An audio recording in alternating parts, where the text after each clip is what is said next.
Hi everyone, welcome to Biswajit math study.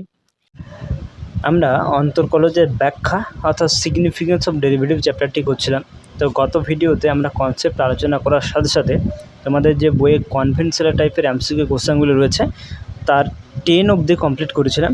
আজকে তার পরবর্তী অর্থাৎ 11 থেকে শুরু করে বেশ কয়েকটা কোশ্চেন আলোচনা করব। তো অবশ্যই তোমরা ভিডিওটি শেষ অবধি দেখবে এবং এই চ্যানেলে কেউ নতুন হলে চ্যানেলটি সাবস্ক্রাইব করবে। তাছাড়া তোমরা এই করানো অঙ্কগুলো পিডিএফ যদি কেউ নিতে চাও তাহলে হোয়াটসঅ্যাপ গ্রুপে তোমাদের জয়েন হতে হবে।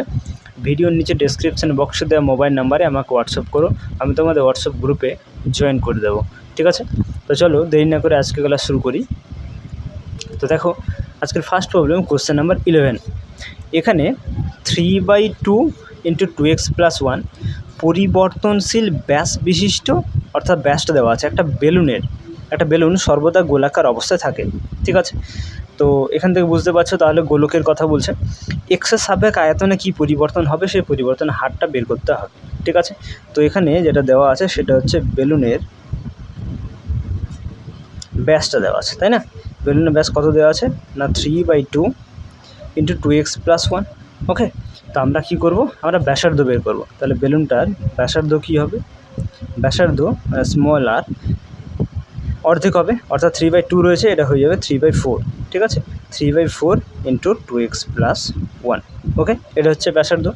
আমরা আয়তন জানি যে গোলকের আয়তনের ফর্মুলা হয় v হয় 4/3 πr3, তাই তো?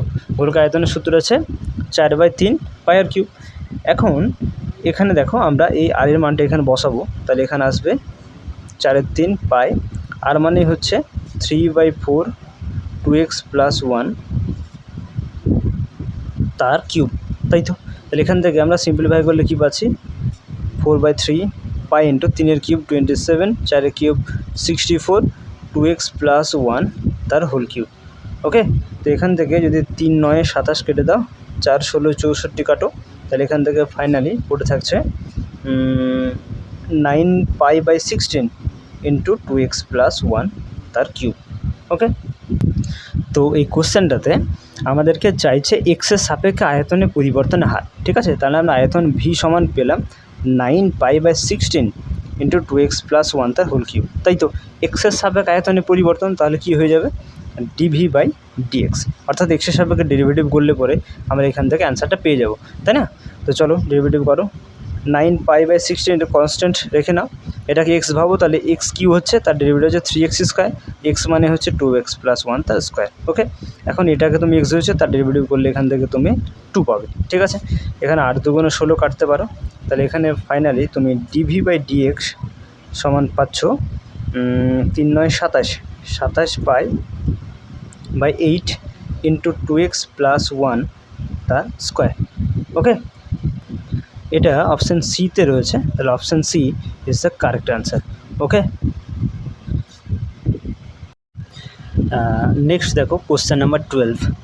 একটা বৃত্তের ক্ষেত্রফল সময়ের সাপেক্ষে সমহারে পরিবর্তিত হলে, একটা বৃত্তের ক্ষেত্রফল সময়ের সাপেক্ষে সমহারে পরিবর্তিত হলে পরিসীমা পরিবর্তনের হার ব্যাসার্ধের সঙ্গে ব্যাসার্ধ থাকবে, পরিসীমা পরিবর্তনের হার ব্যাসার্ধের সঙ্গে সরলভেদ থাকবে, পরিসীমা পরিবর্তনের হার ব্যাসার্ধের সঙ্গে সম্পর্কযুক্ত নয়, না কোনোটি নয়।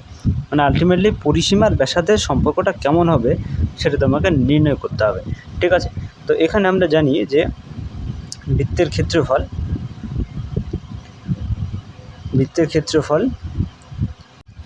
যদি বৃত্তের ব্যাসার্ধের দৈর্ঘ্য আর হয় তাহলে বৃত্তের ক্ষেত্রফল πr², তাই তো? এখান থেকে πr² পাচ্ছি। তো আর এদিকে আমি ধরো পরিসীমা লিখলাম, ঠিক আছে? বৃত্তের পরিসীমা, তাহলে বৃত্তের পরিসীমার সূত্র কি না 2πr। এই বৃত্তের পরিসীমাকে ধরো আমি বড় হাতের ডি দ্বারা প্রকাশ করলাম, ঠিক আছে? তাহলে ডি সমান হচ্ছে 2πr।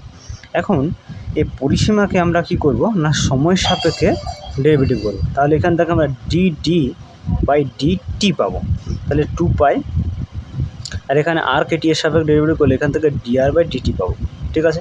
তাহলে আমরা 2π × dr/dt পাচ্ছি, ঠিক আছে? তো এটা থাকছে। আর এদিকেও যদি আমি ক্ষেত্রফলকে টি এর সাপেক্ষে ডেরিভেটিভ করি তাহলে সময় সাপেক্ষে বৃত্তের ক্ষেত্রফলের পরিবর্তনটা কি হবে, dA/dt, ঠিক আছে? এক্ষেত্রেও পাই কনস্ট্যান্ট থাকছে, এটাকে আমরা ধরো এটাকে তার আগে এটা ডেরিভেটিভ করবো, পরে এটাকে আমি কে ধরে নিচ্ছি, ঠিক আছে। ধরো ডিএ বাই ডিটি সমান কে ধরবো, কে না ধরলে পরে আমি এখানে মানটা বসাতে পারবো না, ঠিক আছে। তাহলে এখানে কে ধরে নিলাম। এবার ডেরিভেটিভ করো, ডিএ বাই ডিটি সমান কী আসবে, ডি এ মানে আমরা জানি কি পাই আর স্কোয়ার বাই ডিটি, এদিকে থাকছে আমার কে। তো চলো এরপর ডেরিভেটিভ করো, পাই থাকলো আর স্কোয়ারের ডেরিভেটিভ হচ্ছে 2r, আর টি এর সাপেক্ষে করছো তাহলে এখানে ডিআর বাই ডিটি থাকবে, ঠিক আছে। ডান দিকে থাকছে তোমার কে। ওকে, এখান থেকে আমরা ডিআর বা ডিটি মানটা বের করবো এবং এখানে পুট করব। তাহলে এখানে ডিআর বাই ডিটি সমান কী আসবে, কে বাই 2πr, তাই তো। এখানে বসিয়ে নাও, তাহলে এখানে ডিটি বাই ডিটি সমান 2π ইন্টু ডিআর বাই ডিটি সমান এই যে পেলাম কে বাই 2πr। এখান থেকে 2π কেটে দাও, তাহলে এখান থেকে ডিডি বাই ডিটি, ঠিক আছে। এটা সমান আসছে 2 ইন্টু সরি 2 তো কেটে গেল, কে ইন্টু 1/r। ওকে, এখন আমরা ভেদের ফর্মুলা অনুযায়ী আমরা জানি যে সমান আর এই ধ্রুবকটা তুললে পরে আমার সমানুপাতি সাইন চলে আসবে 1/r। তাহলে দেখো 1/r এখানে আমি পাচ্ছি, তাহলে ডিডি বাই ডিটি অর্থাৎ পরিসীমাটা সময়ের সাপেক্ষে যে পরিবর্তন হচ্ছে সেটা ব্যাসার্ধের সঙ্গে ব্যস্ত ভেদে পরিবর্তন হচ্ছে, তাই না। এক্স যদি ওয়াইয়ের সঙ্গে সরল ভেদে পরিবর্তন হয় তাহলে এক্স সমানুপাতি ওয়াই লিখতে পারি, আবার এক্স যদি ওয়াইয়ের সঙ্গে ব্যস্ত ভেদে পরিণত হয় তাহলে এক্স সমানুপাতি 1/y লেখা যায়।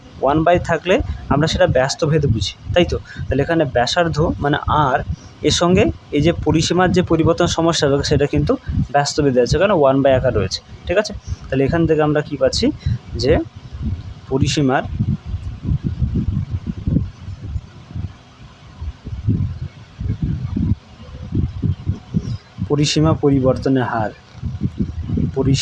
পরিবর্তনের হার ব্যাসার্ধের সঙ্গে অবশ্যই সম্পর্কযুক্ত, এবং কেমন সম্পর্ক, ব্যস্তবের সম্পর্ক, ব্যাসার্ধের সঙ্গে ব্যস্ত ভেদে থাকবে। ওকে, এখন এটা দেখো অপশান আমার এতে রয়েছে, অপশান এতে একমাত্র ব্যস্তভেদ আছে, বাকি সরলভেদ রয়েছে, তাহলে option A is the correct answer, ঠিক আছে। Option A is the correct answer. Okay, চলো এরপর কোশ্চেন নাম্বার 13 দেখো, বায়ুপূর্ণ একটা গোলাকৃতি বেলুন থেকে বায়ু বার করে দিয়ে ব্যাসার্ধ প্রতি সেকেন্ডে 1/8 সেমি হ্রাস পেয়েছে। তাহলে দেখো ব্যাসার্ধের পরিবর্তনটা সময় সাপেক্ষে 1/8 হয়েছে, অর্থাৎ এখান থেকে আমরা পেয়ে যাচ্ছি ডিআর বাই ডিটি সময় সাপেক্ষে ব্যাসার্ধের পরিবর্তনটা 1/8 সেমি বলে দেওয়া আছে। ওকে, তাহলে এখান থেকে এটা মানটা আমরা জানছি। যখন ব্যাসার্ধ 10 সেমি, অর্থাৎ ব্যাসার্ধের মানটা 10 সেমি দেওয়া আছে, যখন ব্যাসার্ধ 10 সেমি তখন কী হারে বেলুনের থেকে বায়ু বেরোচ্ছে সেটা আমাকে বের করতে হবে, ঠিক আছে। অর্থাৎ আলটিমেটলি আয়তনের পরিমাণটা সময় সাপেক্ষে আয়তনের পরিবর্তনটা এই ব্যাসার্ধ 10-এর সাপেক্ষে কীরকম আসবে সেটা তোমাকে আলটিমেটলি বের করতে হবে, ঠিক আছে। আয়তনের পরিবর্তনটা ব্যাসার্ধের সাপেক্ষে কীরকম আসবে সেটা বের করলেই হয়ে যাবে, ঠিক আছে। তাহলে এখান থেকে আমরা ধরে নিচ্ছি যে গোলকাকৃতি, ঠিক আছে, গোলকাকৃতি বেলুনের ব্যাসার্ধ মনে করলাম 8 সেমি। ওকে, গোলকাকৃতি বেলুনের ব্যাসার্ধ মনে করলাম 8 সেমি, ঠিক আছে। তো এখান থেকে আমরা আয়তন পেয়ে যাব, আমরা গোলকের আয়তনের ফর্মুলা জানি, আয়তন ভি ইকুয়ালস টু হয় 4/3 পাই আর কিউব ঘন সেমি। ওকে, এটা হচ্ছে আয়তনের ফর্মুলা, ঠিক আছে। তো এখান থেকে আমরা কি করব না, আয়তনকে আমরা সময়ের সাপেক্ষে ডেরিভেটিভ করব, ঠিক আছে। তাহলে সময়ের পরিবর্তন আয়তনে কি পরিবর্তন হচ্ছে এটা দেখো, 4/3 পাই কনস্ট্যান্ট এগুলো থাকছে, 3r², এটা হয়ে যাবে 3r², আর এর ডেরিভেটিভ হচ্ছে সময় সাপেক্ষে ডিআর বাই ডিটি, ঠিক আছে, এটা পাচ্ছি। তাহলে এখান থেকে 3 কেটে নাও, তাহলে 4πr² into d r by d t. Okay, তাহলে এখান থেকে 4πr², R DR by DT মানে এই যে বললাম 1/8 দেওয়া আছে, তাহলে এখান থেকে 4 × 2 = 8 কেটে দাও, তাহলে এখান থেকে আমরা পাচ্ছি πr²/2। ওকে, πr²/2। এখন আমাদের বলে দেওয়া আছে এখানে ব্যাসার্ধটা আর সমান 10 সেমি বলে দেওয়া আছে, তাহলে আমরা ডিভি বাই ডিটি অর্থাৎ আয়তনের পরিবর্তন যেটা সময় সাপেক্ষে হচ্ছে সেখানে আমরা ব্যাসার্ধ সমান 10 ফুট করে নেব, ঠিক আছে। তাহলে এখান থেকে পাই ইন্টু 10^² অর্থাৎ পাই ইন্টু 100/2 হচ্ছে, তাহলে এখান থেকে 50, মানে আমি পাচ্ছি এখান থেকে 50 পাই পাচ্ছি, তাহলে 50 পাই এখান থেকে হয়ে যাচ্ছে সেন্টিমিটার কিউব। যেহেতু আয়তন তাহলে 50 পাই সেন্টিমিটার কিউব। এটা আমার কোন অপশানে রয়েছে দেখো, এটা 5 সেকেন্ড হবে, ঠিক আছে 5 সেকেন্ড। তাহলে 1 সেকেন্ড হচ্ছে 50 পাই সেন্টিমিটার কিউব, আর সেকেন্ডে 50 পাই ঘন সেমি। দেখো এটা অপশান বিতে রয়েছে, ঠিক আছে। তাহলে option B is the correct answer. Okay, এরপর কোশ্চেন নাম্বার 14, একটি একক ঘনকের আয়তনে বৃদ্ধি প্রতি ডিগ্রি সেন্টিগ্রেডে যদি গামা হয়, তাহলে প্রতিটি তলের ক্ষেত্রফলে বৃদ্ধি প্রতি ডিগ্রি সেন্টিগ্রেডে বিটা হলে এখানে কোন যে সম্পর্কটা ঠিক হবে। তো এখান থেকে দেখো ঘনকের আমরা আয়তনের যে ফর্মুলা জানি, ঠিক আছে। ঘনকের, তার আগে বাহুর দৈর্ঘ্যটা ধরে নিচ্ছি। ঘনকের ধরি ঘনকের বাহুর দৈর্ঘ্য সমান এক্স, ঠিক আছে, এক্স একক। তাহলে এখান থেকে আমরা আয়তন পেয়ে যাব। ঘনকের আয়তনের ফর্মুলা ভি সমান হচ্ছে এক্স কিউব, ঠিক আছে। আবার প্রতিটা তলের ক্ষেত্রফল, প্রতিটি তলের ক্ষেত্রফল এটাকে এ দ্বারা প্রকাশ করলে এখানে আমরা পেয়ে যাবো এক্স স্কোয়ার, তাই তো। ঘনকের প্রতিটি তলের ক্ষেত্রফল বাহু স্কোয়ার হয়, তাহলে এক্স স্কোয়ার। এখানে আমরা কি করব না, এটাকে টি এর সাপেক্ষে ডেরিভেটিভ করবো, তাহলে এখান থেকে আমরা পেয়ে যাবো ডিএ বাই ডিটি, ঠিক আছে। তাহলে এখান থেকে হয়ে যাচ্ছে 2x into dx by d t. Okay, এখন দেখো এই সময়ের সাপেক্ষে যে ক্ষেত্রফলের পরিবর্তন, ঠিক আছে, এটাই দেখো আমার বিটা বলে দেওয়া আছে, তাই না। প্রতিটি তলের ক্ষেত্রফলে বৃদ্ধি প্রতি ডিগ্রি সেন্টিগ্রেডে, ডিগ্রি সেন্টিগ্রেড, টিটা হচ্ছে ডিগ্রি সেন্টিগ্রেড। তাহলে এখানে টেম্পারেচারের সাপেক্ষে ক্ষেত্রফলে বৃদ্ধিটা আমার বিটা বলে দেওয়া আছে। তাহলে এখান থেকে আমরা ডি বাই ডিটি মানে আমরা বিটা লিখতে পারি। তাহলে বিটার সমান কী পেলাম, 2x into dx by d t. Okay, তো এখান থেকে আমরা যে ডিএক্স বাই ডিটি মানটা বের করি, তাহলে ডিএক্স বাই ডিটি সমান পেয়ে যাব বিটা বাই 2x।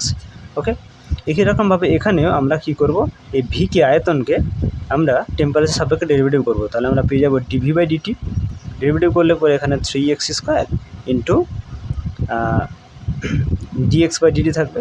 ওকে, তো এখানে দেখো এই যে পরিবর্তনটা, ঠিক আছে। ঘনকের আয়তনের বৃদ্ধি প্রতি ডিগ্রি সেন্টিগ্রেডে কত দেওয়া আছে, গামা বলে দেওয়া আছে। তাহলে ডিভি বাই ডিটি সমান গামা হয়ে যাচ্ছে। তাহলে গামা সমান পাচ্ছি 3x square into dx by DT. এখান থেকে আমরা বের করব ডিএক্স বাই ডিটি মানটা। তাহলে কি আসবে, গামা বাই 3x স্কোয়ার, এটা পাচ্ছি। এখন দেখো দুদিক থেকে আমরা ডিএক্স বাই ডিটি মান পেয়েছি গামা বাই 3x স্কোয়ার। এটা ধরো নাম দেবো 1 নম্বর সমীকরণটা, 2 নম্বর সমীকরণ। তুলনা করলে পরে আমরা এখান থেকে পেয়ে যাবো gamma equals to 3x square equals to beta by 2x। এখানে এক্স একটা কাটতে পারো, তাহলে এখান থেকে পড়ে যেটা থাকছে সেটা হচ্ছে gamma by 3x into beta by 2। Okay, তো তোমরা এখানে লক্ষ্য করে দেখো একটা একক ঘনকের আয়তন, তাহলে ঘনকের এখানে বাহুর দৈর্ঘ্যটা 1 বলে দেওয়া আছে, তাহলে এক্সের মান আমি এখানে 1 বসাতে পারি, তাই না। তাহলে গামা সমান এখান থেকে 3 ইন্টু 1 হয়ে যাচ্ছে, 3 into 1 equals to beta by 2। তাহলে গুণ করলে পরে 2 গামা ইকুয়ালস টু 3 বিটা, ঠিক আছে। এই সম্পর্কটা পাচ্ছি। এখন এটা কোন অপশানে রয়েছে দেখো, 2 গামা ইকুয়ালস টু 3 বিটা, দেখো অপশান এতে রয়েছে। তাহলে option A is the correct answer, ঠিক আছে। এখন তোমরা খেয়াল করে দেখো, তোমাদের ফিজিক্সে বা ভৌত বিজ্ঞানে একটা ফর্মুলা থাকে আলফা বিটা গামার সম্পর্ক, সেটা হচ্ছে আলফা সমান বিটা বাই 2 সমান আছে গামা বাই 3, তাই না। এইটুকুটাকে তুমি যদি একটু আলাদাভাবে লিখো, বিটা বাই 2 সমান আছে গামা বাই 3, বজ্রগুণ করে নাও, তাহলে 2 গামা সমান আছে 3 বিটা, ঠিক আছে। এইভাবে আমরা কিন্তু কনফার্ম করতে পারি। তো এইভাবে করলে তোমাদের তো হবে না, তোমাদের এইভাবেই কিন্তু করতে হবে পরীক্ষাতে, ঠিক আছে। তাহলে এটা বাই প্রসেস হচ্ছে। তো চলো এখানে option is the correct answer. Okay, question number 15, একটা বর্গক্ষেত্রে বাহুর পরিমাপে ত্রুটির মান 0.01 সেন্টিমিটার অপেক্ষা কম যদি ক্ষেত্রফলের পরিমাপে ত্রুটি 2 বর্গ সেমি অপেক্ষা কম হতে হয়, তবে সর্বাধিক কত দৈর্ঘ্য বিশিষ্ট বাহু নেওয়া সম্ভব। তাহলে বর্গক্ষেত্রের বাহুর পরিমাপে ত্রুটিটা দেওয়া আছে 0.01 সেন্টিমিটার অপেক্ষায় কম হবে, ঠিক আছে। তাহলে এখান থেকে আমরা পেয়ে যাচ্ছি ডেল এক্স। যদি বাহুর দৈর্ঘ্যটা তার আগে ধরে নিয়েছি, যে মনে করি বা ধরি বর্গক্ষেত্রের বাহুর দৈর্ঘ্য মনে করলাম এক্স সেমি, ঠিক আছে। তাহলে এখানে বলে দেওয়া আছে দেখো, বর্গক্ষেত্রে বাহুর পরিমাপের ত্রুটির মানটা 0.01 সেন্টিমিটারের অপেক্ষা কম হবে, অর্থাৎ আমরা এখান থেকে ডেল এক্স লেস দেন 0.01 পাচ্ছি, ঠিক আছে। আচ্ছা, এরপরে বলে দেওয়া আছে যদি ক্ষেত্রফলের পরিমাপে ত্রুটি 2 বর্গ সেন্টিমিটার অপেক্ষা কম, ক্ষেত্রফলের পরিমাপের ত্রুটিটা 2 বর্গ সেমি অপেক্ষা কম বলে দেওয়া আছে। তাহলে ক্ষেত্রফল যদি এ হয় তাহলে এখান থেকে আমরা ডেল এ সমান পেয়ে যাব <2, 2 অপেক্ষা কম, ঠিক আছে।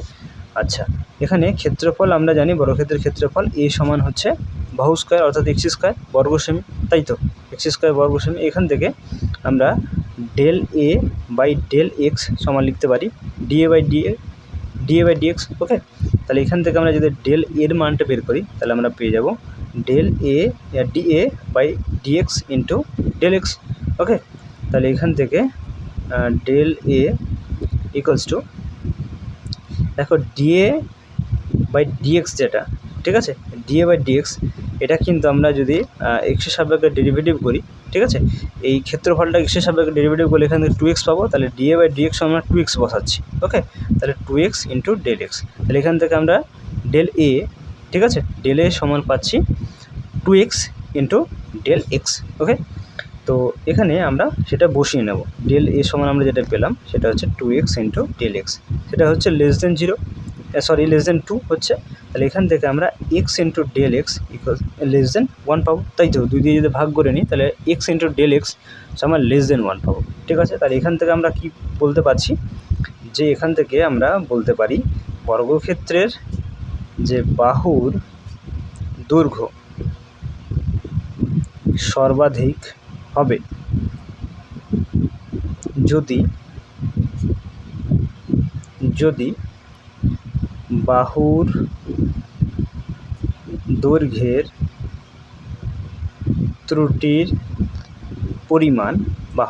ত্রুটির পরিমাণ সর্বাধিক হয়। এখান থেকে এটা ক্লিয়ার? ওকে, তাহলে বর্গক্ষেত্রে বাহুর দৈর্ঘ্যের সর্বাধিক কখন হবে, যদি বর্গক্ষেত্রে বাহুর দৈর্ঘ্য সর্বাধিক কখন হবে, যখন বাহুর দৈর্ঘ্যের ত্রুটির পরিমাণটা সর্বাধিক হবে, তাই না। বাহুর দৈর্ঘ্য সর্বাধিক হবে যখন ত্রুটির পরিমাণটা সর্বাধিক হবে। তাহলে এখান থেকে আমরা বাহুর ত্রুটির সর্বাধিক যে মান, সেই মানটা আমরা কত পাবো 0.01, ঠিক আছে। সর্বাধিক মান বলছে যে এর সেমি অপেক্ষায় কম, তাহলে সর্বাধিক আমরা কত পাচ্ছি 0.01 সেমি। তাহলে এখান থেকে ডেল এক্স আমরা পেয়ে যাবো 0.01, ঠিক আছে।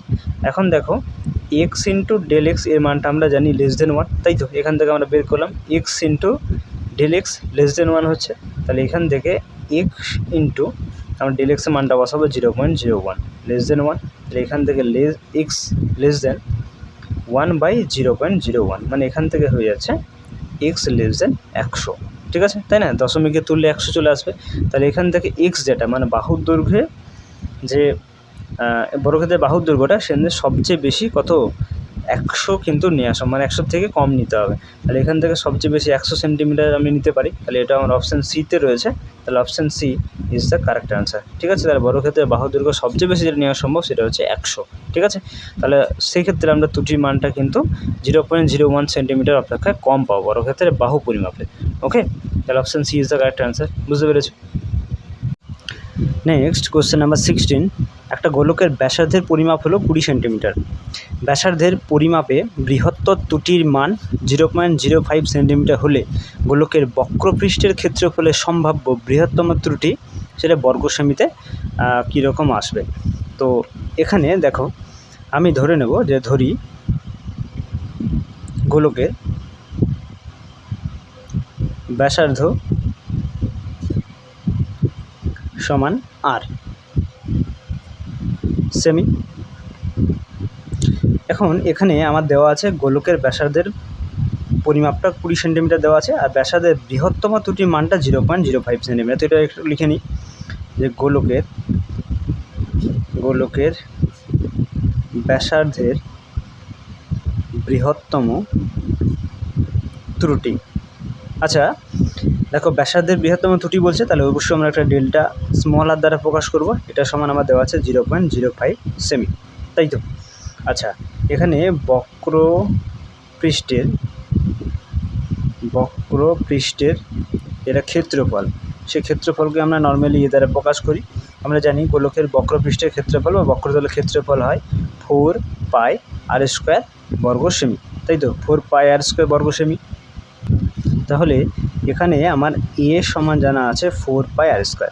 এখন দেখো ক্ষেত্রফলের পরিবর্তনটা পুরোপুরি ডিপেন্ড করছে ব্যাসার্ধের পরিবর্তনের সঙ্গে। তাহলে আমরা এখান থেকে dA/dr অর্থাৎ ব্যাসার্ধের পরিবর্তন সাপেক্ষে আমরা ক্ষেত্রফলের পরিবর্তন দেখব। তাহলে আর এর সাপেক্ষে ডেরিভেটিভ করে না, তাহলে 4π কনস্ট্যান্ট থাকলো, r² ডেরিভেটিভ হচ্ছে 2r, আর আর এর সাপেক্ষে আর এর ডেরিভেটিভ এক হয়ে যাচ্ছে। তাহলে এখান থেকে আমরা পাচ্ছি 8πr। তো এখানে বলে দেওয়া আছে ব্যাসার্ধ 20 সেন্টিমিটার বলে দেওয়া আছে। তাহলে আমরা dA/dr আর ইকুয়ালস টু আমরা 20টা দেখব যে ব্যাসার্ধ 20 সাপেক্ষে আমার ক্ষেত্রফল কী পরিবর্তন হচ্ছে। তাহলে এখানে 8π × 20 হবে, অর্থাৎ এখান থেকে 8 দুগুণে 16, 160π পাচ্ছি। ঠিক আছে, তাহলে এখান থেকে আমরা dA/dr সমান পেলাম 160π। তো লক্ষ্য করে দেখো এখানে যে আমার কোশ্চেনটা যেটা চাইছে গোলকের বক্রপৃষ্ঠের ক্ষেত্রফলের সম্ভাব্য বৃহত্তম ত্রুটিটা চাইছে। দেখো আমার দেওয়া আছে গোলকের ব্যাসার্ধের বৃহত্তম ত্রুটির Δr দেওয়া আছে, আমাকে Δa বের করতে হবে, তাই না? বক্রপৃষ্ঠের ক্ষেত্রফল হচ্ছে a, তাহলে এখানে বৃহত্তম ত্রুটির কথা বলছে, তাহলে এখানে Δa আমাকে বের করতে হবে। তাহলে আমরা এখানে বের করব Δa/Δr, এটাকে আমরা লিখতে পারি dA/dr আকারে, এটা আগেই বলেছি আমরা এইভাবে লিখতে পারি। ঠিক আছে, এখান থেকে যদি আমি Δa এর মানটা বের করি তাহলে dA/dr ইন্টু Δrটির দিকে চলে এলো। এখন dA/dr সমান এই যে এখানে বের করে রেখেছি, এটা আমার 160π এসছে। আর স্মল ডেল্টা এটা মানটা দেখো আমাদের এখানে দেওয়া আছে 0.05, তাহলে 0.05। ঠিক আছে, তাহলে এটাকে একটু সিম্পলিফাই করে নাও, তাহলে 160π ইন্টু এটা 5/100 হয়ে যাবে নাকি। তাহলে 5 20, একটা শূন্য কেটে দাও, আর দুগুণে 16, তাহলে এখান থেকে থাকছে 8π। ঠিক আছে, 8π বর্গ সেন্টিমিটার। ঠিক আছে, তাহলে ক্ষেত্রফলের সম্ভাব্য বৃহত্তম ত্রুটি কত হচ্ছে 8π বর্গ সেন্টিমিটার। এখন 8π দেখো অপশান বিতে রয়েছে, তাহলে option B is the correct answer. Okay, next question number 17। একটা ঘনকের আয়তনের পরিমাপে আপেক্ষিক ত্রুটির মানটা তার বাহুর পরিমাপের আপেক্ষিক ত্রুটির প্রায় কত গুণ হবে সেটা নির্ণয় করতে হবে। তো সবার প্রথমে আমরা ঘনকের বাহুর দৈর্ঘ্য ধরে নেব। যে ধরি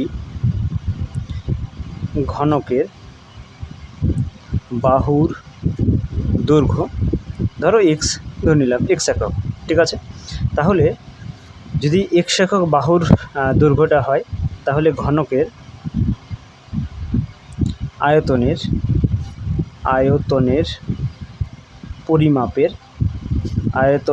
পরিমাপের আপেক্ষিক ত্রুটি, বলো আপেক্ষিক ত্রুটিটা কী আসবে? ঘনকের আয়তনের পরিমাণ আপেক্ষিক ত্রুটি কী আসবে? ধরো আয়তনটা যদি আমরা ভি ধরি, তাহলে এখানে আমরা পাবো Δv/v, আপেক্ষিক ত্রুটি Δv/v। ঠিক আছে, আপেক্ষিক ত্রুটি অর্থাৎ পরিবর্তন কি হয়েছে আর আগে আয়তন কী ছিল, তাই না?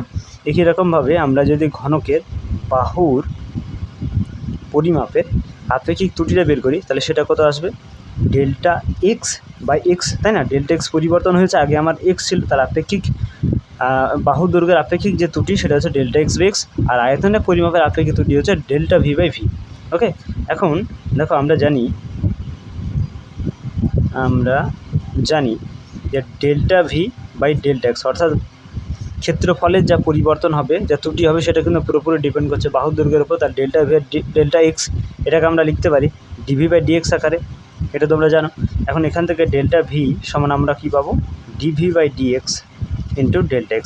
এখান থেকে চলো আমরা দেখো আয়তন আমরা পাবো এখান থেকে x3, তাই না?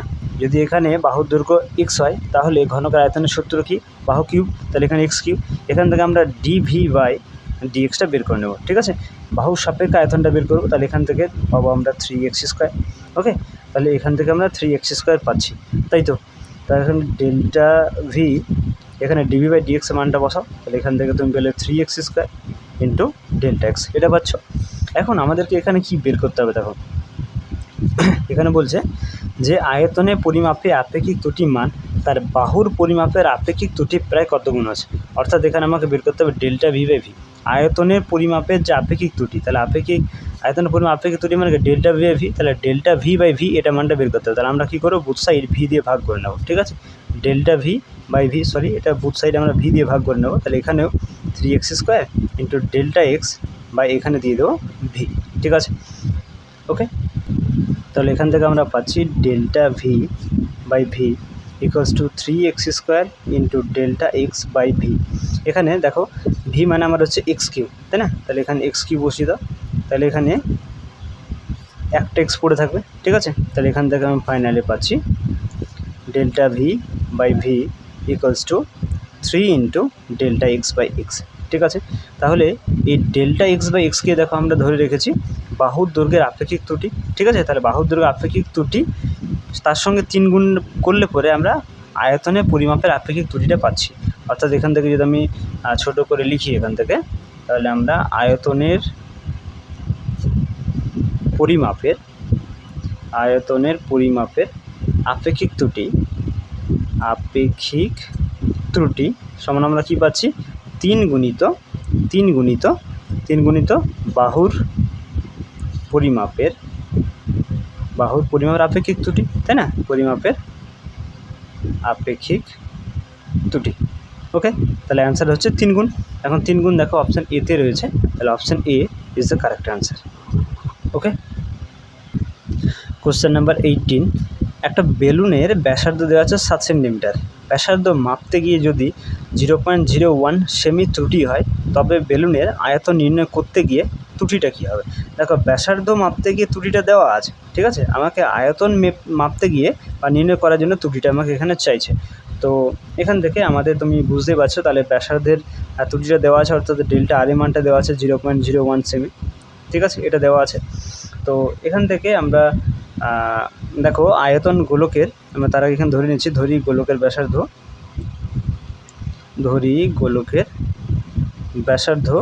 ধরো আর সেমি, ঠিক আছে। তাহলে আয়তন কী হবে? আয়তন হচ্ছে গোলকের আয়তনের সূত্র হচ্ছে 4/3 পাই আর কিউব। তাহলে এখান থেকে আমরা যদি ডিভি বাই ডিআরটা বের করি, তাহলে 4/3 পাই কনস্ট্যান্ট থাকলো, এটার ডেরিভেটিভ হচ্ছে 3r²। 3 কেটে দাও, তাহলে এখান থেকে পাচ্ছ 4 পাই r²। দেখো এখানে ব্যাসার্ধের পরিমাপটা দেওয়া আছে, এখানে আর সমান 7 সেমি দেওয়া আছে। তাহলে আমরা এখানে দেখব যে ব্যাসার্ধ আর এর সাপেক্ষে আয়তনে কী পরিবর্তন হচ্ছে, অর্থাৎ ডিভি ডিআর আর ইকুয়ালস আমরা 7 পুট করবো। তাহলে এখান থেকে 4 পাই ইন্টু 7 তার স্কোয়ার এটা থাকছে। ওকে, এখন এখানে আমাদেরকে যেটা চাইছে সেটা হচ্ছে বেলুনের আয়তনের নির্ণয় করতে হবে। বেলুনের আয়তন নির্ণয় করতে গিয়ে কত ত্রুটি হবে, তাহলে আয়তনের ত্রুটিটা চাইছে, তাহলে অর্থাৎ ডেল্টা ভি এর মানটা এখান থেকে চাইছে। দেখো আমরা জানি ডেল্টা ভি বাই ডেল্টা আর এটা সমান ডিভি বাই ডিআর। ওকে, এখান থেকে আমরা ডেল্টা ভি সমান পেয়ে যাব d V by d r into delta r. Okay, এখন তো ডিভি বাই ডিআর মান এই যে এখান থেকে পাচ্ছি আমরা 4, এখানে পায়ের মান বসিয়ে দেবো 22/7 ইন্টু 7 তার স্কোয়ার, অর্থাৎ 7 ইন্টু 7। আর এখানে ডেল্টা আর এর মানটা দেখো প্রথমে দেওয়া আছে, সেটা হচ্ছে 0.01, ঠিক আছে। তাহলে 0.01 পুট করে নাও, এখান থেকে এটা তুলো, নিচে 100 চলে আসবে, 7 কেটে দাও, তাহলে থাকছে 4/7/100 নাকি। তো এখান থেকে এটা যদি গুণ করে না, তাহলে 4/22 88, 88 সঙ্গে 7 গুণ করলে 7 8 56, 6 5 এবং 7 8 56 আর 5 61 নাকি। তাহলে 616 আসছে, নিচে 100, এটা ডিভাইড করলে 6.16 আসবে। তাহলে এখান থেকে আমরা দেখতে পাচ্ছি বেলুনের আয়তনের ত্রুটিটা হচ্ছে, আয়তন পরিবর্তন ত্রুটিটা হচ্ছে 6.16 ঘন সেমি। এটা কোন অপশানে রয়েছে? দেখো অপশান বিতে রয়েছে 6.16 ঘন সেমি। তাহলে option B is the correct answer. Okay, এরপর কোশ্চেন নাম্বার 19, এখানে কোনো জলাধারের তলদেশে 3 ফুট বাহু বিশিষ্ট একটা বর্গক্ষেত্র, যদি জলাধার তলের উচ্চতা প্রতি মিনিটে 1 ফুট বৃদ্ধি পায়, তবে তাতে কী হারে জল ঢালা হচ্ছিল সেটা তোমার এখান থেকে বের করতে হবে। তো এখানে কী হারে জল ঢালা হচ্ছে, অর্থাৎ এখান থেকে তোমাকে বেগটা বের করতে হবে, ডিভি বাই ডিটি, সময় সাপেক্ষে বেগটার ডেরিভেটিভটা করলেই হবে, অর্থাৎ ডিভি বাই ডিটি এখান থেকে বের করতে তোমাকে চাইছে। এখানে যেটা দেওয়া আছে সেটা হচ্ছে দেখো জলের উচ্চতা প্রতি মিনিটে 1 ফুট বৃদ্ধি পায়, অর্থাৎ এখান থেকে উচ্চতা যদি এইচ হয়, তাহলে ডিএইচ বাই ডিটিটা দেওয়া আছে 1 ফুট প্রতি মিনিট এটা বলে দেওয়া আছে। তো ধরি জলাশয়ের উচ্চতা, এখানে ক্লিয়ার করে দিই, জলাশয়ের উচ্চতাটাকে আমি এইচ ধরছি, তাহলে এখানে ডিএইচ বাই ডিটি আমরা সমান কত পাচ্ছি, 1 পাচ্ছি। ওকে, তো এখান থেকে দেখো এই জলাধারটা যে ভূমিটা সেটা বর্গক্ষেত্রের মতো দেখতে, কিন্তু জলের উচ্চতা যেহেতু বৃদ্ধি পাচ্ছে সেটা আলটিমেটলি ঘনকের মতো আয়ত ঘনকের মতো দেখতে হবে, তাই না? তাহলে এখান থেকে আমার যেটা আয়তন ভি হবে তার ফর্মুলা হবে ভূমির ক্ষেত্রফল ইন্টু উচ্চতা, ভূমির ক্ষেত্রফল ইন্টু উচ্চতা, যেহেতু আয়ত ঘনকের মতো হচ্ছে। ঠিক আছে, তাহলে এখান থেকে দেখো ভূমিটা যেহেতু বর্গক্ষেত্র, তাহলে এর বাহুর দৈর্ঘ্য দেওয়া আছে, দেখো এখানে 3 ফুট বাহু বিশিষ্ট বলে দেওয়া আছে, তাহলে এখানে 3 তার স্কোয়ার হয়ে যাবে। উচ্চতাকে আমরা এইচ ধরেছি, তাহলে এখান থেকে আমরা পাচ্ছি 9 ইঞ্চ, তাহলে ভি সমান 9 ইঞ্চ পেয়েছি। এখান থেকে আমাকে বের করতে হবে, দেখো ডিভি বাই ডিটি এটা মানটা আমরা ফাইনালি বের করবো, তাহলে আমরা টি এর সাপেক্ষে ডেরিভেটিভ করবো, তাহলে ডিভি বাই ডিটি সমান কী হবে, 9 থাকলো, এইচকে টি এর সাপেক্ষে ডেরিভেটিভ করলে তুমি পাবে dh by dt, dh by dt. ঠিক আছে, তো লক্ষ্য করে দেখো এখানে ডিএইচ বাই ডিটি মানটা 1 দেওয়া আছে। ঠিক আছে, তাহলে আমরা ফাইনালি ডিভি বাই ডিটি সমান কত পাচ্ছি, 9 পাচ্ছি। ঠিক আছে, 9 পাচ্ছি, তাহলে এখানে হয়ে যাবে 9 ঘনফুট প্রতি মিনিট। ঠিক আছে, এটা দেখো আমার অপশান ডিতে রয়েছে, তাহলে option D is the correct answer. ঠিক আছে, কোশ্চেন নাম্বার 20, প্রতি মিনিটে 3 ঘনফুট হারে বালি ফেলে ভূমি সমতলে একটা লম্ববৃত্তাকার শঙ্কু তৈরি করা হয়। ঠিক আছে, তাহলে একটা লম্ববৃত্তাকার শঙ্কুর এখানে ছবি আঁকবো আমরা। ঠিক আছে, লম্ববৃত্তাকার শঙ্কু ধরো, তাহলে এখান থেকে এটাকে আর ভাবো, আর এইটা হয়ে যাচ্ছে আমার উচ্চতা এইচ। ওকে, তো দিয়ে কী বলছে, যার উচ্চতা ও ভূমির ব্যাসার্ধের অর্ধেক, এখানে কন্ডিশন বলে যাচ্ছে উচ্চতাটা হবে ভূমির ব্যাসার্ধের অর্ধেক হবে। ঠিক আছে, তো যখন ভূমি ব্যাসার্ধ 4 ফুট হয় তখন কী হারে উচ্চতাটা বৃদ্ধি পাবে সেটা তোমাকে নির্ণয় করতে হবে। ঠিক আছে, তো এখানে চলো ধরি শঙ্কুর ব্যাসার্ধ সমান হচ্ছে আর। ঠিক আছে, আর এখান থেকে আচ্ছা এক কাজ করো, টি সময়ে ধরে নাও এটা, হ্যাঁ টি সময়ে শঙ্কুর ব্যাসার্ধ আর, তাহলে টি সময়ে শঙ্কুর উচ্চতা মনে করলাম এইচ।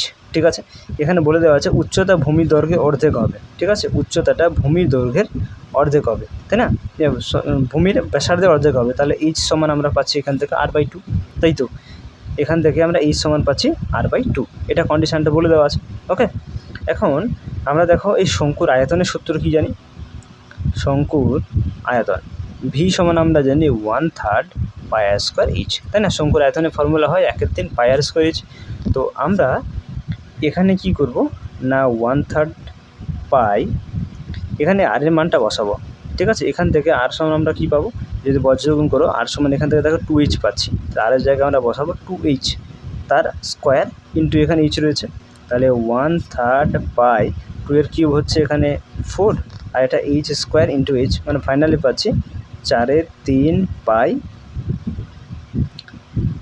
H cube. ঠিক আছে, 4/3 পাই এইচ কিউব পাচ্ছি, এটা আমি আয়তন পাচ্ছি, তাই না? এখানে যে কন্ডিশন বলে দেওয়া আছে সেই কন্ডিশন হিসেবে আমরা আয়তন পাচ্ছি 4/3 পাই এইচের কিউব।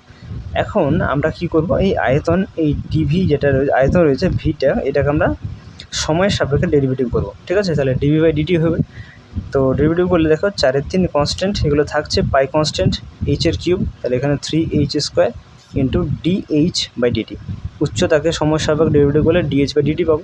ঠিক আছে, ডিএইচ বাই ডিটি। ওকে, তো কোশ্চেনটাতে যদি লক্ষ্য করো তাহলে দেখো এখানে প্রথম লাইনে বলে দেওয়া আছে প্রতি মিনিটে 3 ঘনফুট হারে বালি ফেললে। ঠিক আছে, প্রতি মিনিটে 3 ঘনফুট হারে, এখানে তাহলে দেখো এখানে তুমি ডিভি বাই ডিটি এটা বলেই দেওয়া আছে, সেটা হচ্ছে 3 ফুট।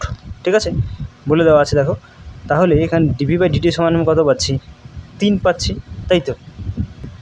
তাহলে এখান থেকে আমরা ডিভি বাই ডিটি মানটা যদি আমরা 3 ফুট করে নিই, তাহলে এখান থেকে 3 আসছে, এখানে 3 কেটে দাও, তাহলে 4 pi h square into d h by DT, এখান থেকে ডিএইচ বাই ডিটি মানটা বের করলে তুমি পাবে 3/4 এইচ স্কোয়ার। ঠিক আছে, 3/4 এইচ স্কোয়ার, তাই তো? তাহলে এটা ডিএইচ বাই ডিটি, অর্থাৎ এখান থেকে উচ্চতাকে সময়ের সাপেক্ষে যে পরিবর্তন হচ্ছে সেটা হচ্ছে 3/4 পাই এইচ স্কোয়ার।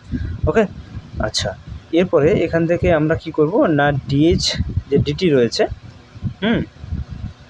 সেখানে আমরা আর এবং এইচের মানগুলো বসাবো। ঠিক আছে, এখানে বলে দেওয়া আছে দেখো অঙ্কে যে ব্যাসার্ধ আর সমান, লক্ষ্য করে দেখো আর সমান 4 ফুট দেওয়া আছে। ঠিক আছে, এই যে ব্যাসার্ধ আর সমান 4 ফুট দেওয়া আছে, তাহলে এখান থেকে আমরা কি পাচ্ছি, এখান থেকে আমরা আর সমান তো 4 ফুট পেয়ে যাচ্ছি। ঠিক আছে, আচ্ছা এখানে আর সমান 4 ফুট আমরা একটা জানি যে আর সমান 2h, দেখো একটা ফর্মুলা আমাদের জানা আছে আর সমান 2h। এখান থেকে আমরা আর এর মানটা যদি 4 বসাই তাহলে এখান থেকে 2h পাচ্ছি, h সমান হয়ে যাচ্ছে 2। ঠিক আছে, তাহলে h সমান 2 আর আর সমান 4, এটা এখানে আমরা বসিয়ে নেব। ঠিক আছে, তাহলে dh/dt এখানে আমরা পুট করব r = 4 অ্যান্ড h = 2। তাহলে এখান থেকে আমরা পরিবর্তনটা ঠিক পেয়ে যাব 3/4। এখানে h রয়েছে, তাহলে h মানে আমরা এখানে 2 বসাতে পারি না, 2^2। তাহলে এখান থেকে 3/2^2 4, এখানে 4, তাহলে 16 পাই। তাহলে এখানে 3/16 পাই এত আসছে, এটা পরিবর্তন নাম্বার ফুট এককে আসবে। তাহলে 3/16 পাই ফুট, এটা পার মিনিটে আসছে। ঠিক আছে, এটা অপশান এতে রয়েছে, তাহলে option A is the correct answer. ঠিক আছে, তাহলে আমরা দেখলাম যে সময়ের সাপেক্ষে যে উচ্চতার পরিবর্তন হচ্ছে এখানে, ঠিক আছে, বা উচ্চতা যে বৃদ্ধি পাবে সেটা হচ্ছে 3/16 পাই ফুট পার মিনিট, প্রতি মিনিটে 3/16 ইন্টু পাই ফুট। ওকে, বুঝতে পেরেছো? তো আজকে এই অবধি থাক, দেখা হচ্ছে পরবর্তী ভিডিওতে।